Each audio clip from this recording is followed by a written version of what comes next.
Konbanwa. I'm in front of a Japanese arcade. There are some vending machines in the background, if you can see that. But I wanted to talk about gym benning. Yeah, it's kind of weird how this is the one thing that I'm thinking about when I'm out in Japan at night, doing arcade stuff and singing karaoke and songs in Japanese and anime songs. But Jim Benning was on his presser talking about his contract extension just a little bit ago, about 12-ish hours from this point in time right now. But one of the big interesting quotes that came out of this, other than the fact that he was re-signed for a 3-year extension, was the potential for trading for a first. Now, I don't remember the quote word by word because I'm not that professional, but it is on the screen right now. Jim Benning talks about how a first-round pick in this year's draft is something that the Vancouver Canucks want to get back.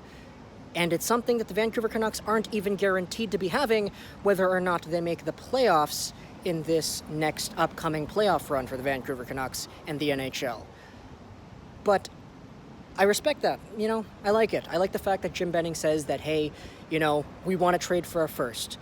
But I have a few questions. First off, how the heck are we going to trade for a first? How is that going to happen?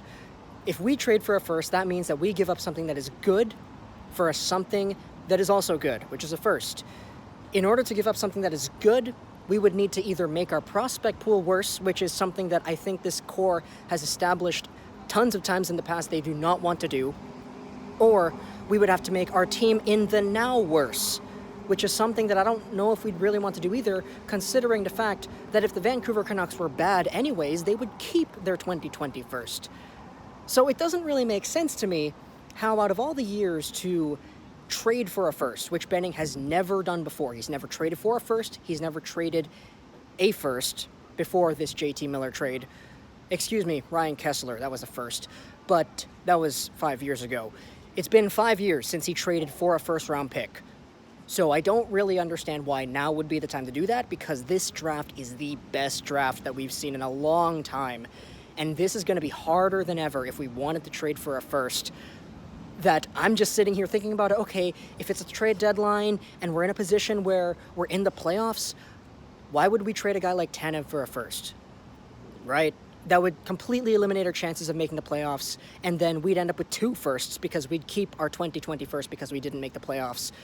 And assuming we are in a playoff position and we do make the playoffs and we don't have our 2020 first and we trade for another first, what are we going to give up? Because any asset that would be good enough to trade would probably be an asset that helps us make the playoffs in the first place. It's a weird conundrum. I don't understand the mindset, and I hope there is a solution. I hope we do end up with the first, but overall, it's just a weird thing.